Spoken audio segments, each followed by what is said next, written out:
Some of you who watch my channel will have seen this AR before. It's been my primary AR for the last 4.5 years.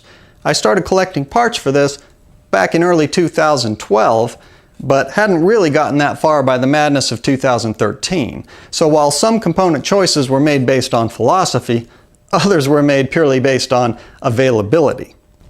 The main strength of this rifle is its excellent accuracy, and that's primarily due to this black hole weaponry barrel. It not only will hold a tighter group than I'm capable of, but it will maintain that group through a pretty long string of fire, as this relatively heavy profile barrel soaks up that heat. But there is, of course, a penalty to that. This barrel weighs nearly 38 ounces, and that brings the weight of the total rifle, as equipped with the sling and scope and everything, to nearly 9 pounds 4 ounces. Now, that weight is useful or helpful when you're shooting supported, but when you're trying to get an accurate shot offhand, it just doesn't take long before fatigue from that weight starts to induce wobble. So that led to the event that finally pushed me over the edge and made me realize it's time to update this rifle. This happened during a two-gun action challenge match, right in the middle of the hot Arizona summer with temperature well into the triple digits. The stage required accurate offhand fire at 200 yards. So I ran over to the firing position and shouldered the rifle, realized immediately I didn't have the stability to make the shot. So I slung up, and let me demonstrate what happened. Now the forward attachment point on my sling is on the left side of the rifle. So when I brought the rifle up and went to sling up and apply pressure, in my excited state I probably applied too much pressure, and this happened. Now I don't know if you can see what just occurred, but the handguard has twisted counterclockwise. It felt pretty weird, but I continued shooting. The next several positions were moving between berms and shooting at 150 to 200 yards. A couple of stations later, the whole handguard came off just like that. I was left holding it like this, did not make the next couple of shots, and timed out on the stage. Now, as I got back to the bench to try to repair this rifle so I could shoot the rest of the match, I had assumed that these nuts had just come loose. But that turned out not to be the case. It took quite a bit of torque to break them free so I could reinstall it. As I started looking at the mounting system, I discovered that there is a mechanical means. It mechanically locks to this barrel nut to prevent it from moving fore and aft, and there's a tab right here on the handguard that prevents it from turning clockwise, but it's only the tension that these bolts through some S-nuts apply against this flange that keeps it from twisting counterclockwise. So I got the handguard back on and finished the match.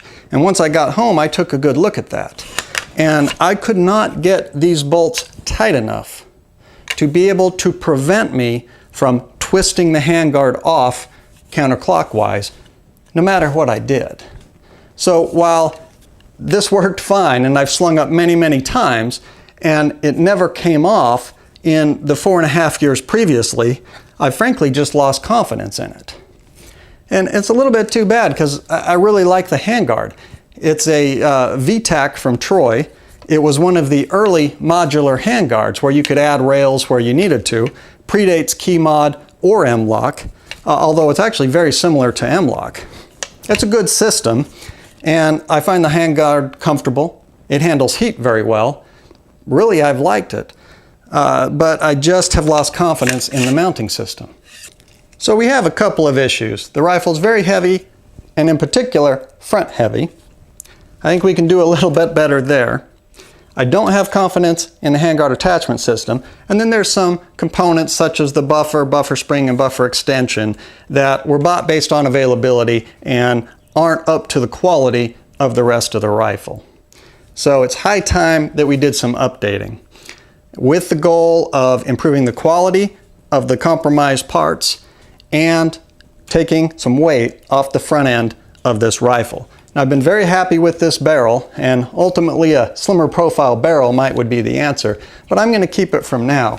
What I am going to do is install this brand spanking new BCM MCMR M-LOK handguard.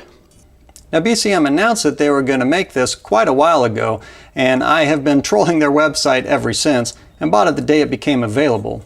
It was originally named the MMR and was later changed to MCMR, but mine is early enough production that it still says MMR. It's the M-LOK version of the KMR Alpha. It's made from 6061 T6 aluminum as opposed to the lighter aluminum magnesium alloy of the original KMR, but still this 13-inch is several inches lighter than the 11-inch Troy VTAC that it will replace. The 13-inch rail costs about $180 and comes with, of course, the rail, the crow's foot you need to install it, the proprietary barrel nut, and all the mounting hardware, as well as the Torx wrench that's required to install it, and some Loctite. Now, it also comes with a polymer 5-slot section of M-LOK rail, a BCM sling swivel attachment, M-LOK swing swivel attachment, and the wrenches you need to install those. Now BCM advertises the weight of the 13-inch handguard, the barrel nut, and all the mounting hardware as 10.5 ounces, and my scale agrees, which is already lighter than the VTAC, even though it's 2 inches longer, but I perhaps foolishly sprung for the titanium barrel nut, which saves an additional 0.4 ounces, bringing the total weight to 9.8. Now we get an additional weight savings from going with M-LOK attachments as opposed to rail base attachments. For instance, we have a M-LOK version of the AFG with its mounting hardware, the BCM M-LOK swing swivel instead of the rail Magpul, and this Spikes Tactical front sight post that I got instead of the Yankee Hill I have on my rifle now, primarily because it's lower profile, but it's also lighter weight. Total weight under 13.2 ounces. And compare that to a 11-inch rail with an AFG sling attachment and Yankee Hill front sight, which I really like, by the way, but it's big and not particularly light. And we come in with 19.4 ounces. So in addition to the weight savings, what's even more important to me is the security of the mounting system. And the BCM is just about as bulletproof as it gets. What we have is 2 bolts that pass all the way through the top of the handguard right over the barrel nut. And these 2 bolts, together with these clamping blocks, provide some clamping force up top where everything's stiff. And also you can see that the tail end of this bolt goes through the little stars in the head of this bolt and makes it just about impossible for this to rotate until this one comes almost all the way out. Both of these bolts pass through the slot right here in the barrel nut, making it almost impossible for this to move fore and aft. And then we have this locking piece that provides 2 tabs that goes on either side of the receiver, eliminating the possibility of it going clockwise or counterclockwise. So this system is not only light, but is just about a solid amount as you can have. So all in all, we're going to save just under a half a pound, including the Spikes rear sight. And almost all of that off the front of the rifle where it matters the most. In addition, we're going to get an extra 2 inches of rail, making things significantly less crowded, and a much more secure mounting system. So the last couple things that we're changing on the rifle is the rear sight. The reason being this Yankee Hill machine rear sight, while I found it to be a very good sight, the aperture sticks up when it's stowed and contacts the scope. This much lower profile Spikes Tactical version 2 sight will fix that. In addition, there are some parts, as I mentioned before, that I wasn't able to get the quality I wanted because of lack of availability in 2013, so I'll be replacing those. Specifically the buffer spring, and buffer extension, replacing those with the BCM kit, and the bolt carrier group. I'm replacing that one with this Rainier Arms precision match bolt in nitride. So there's plenty of videos out there on installing all this stuff. I'll spare you guys that, and instead I'll just use the magic YouTube snap. Well, we've gotten everything installed and it all went together with surprisingly little trouble, and the weight savings came in as promised. Now, concerning the handguard, my initial impressions are very positive. There are no rough edges, it's very comfortable, and with 7 M-LOK slots on each of 7 sides, I really have a lot of choices as to where I put my accessories. Now I'm going to be able to move them around according to my preference rather than just put them wherever they'll fit. Also, with BCM's very solid mounting system, I'm not going to have to worry about this handguard coming off in the middle of the match. Now, the biggest change is probably the balance. The rifle used to balance right about here, a little bit in front of the magwell. It is now balancing right at the front edge of the magwell.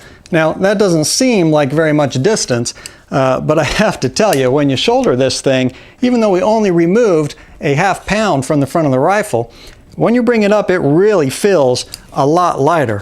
I really think that's going to make a difference in my fatigue level on those offhand shots. So we've also eliminated this interference between where the rear sight aperture was hitting the scope, which means I can now dial in or fine-tune my eye relief without worrying about that. So all in all, we've gained a lot of real estate, dropped a ½ pound, gotten some components that I really have more confidence in, and generally improved the ergonomics and feel of the rifle.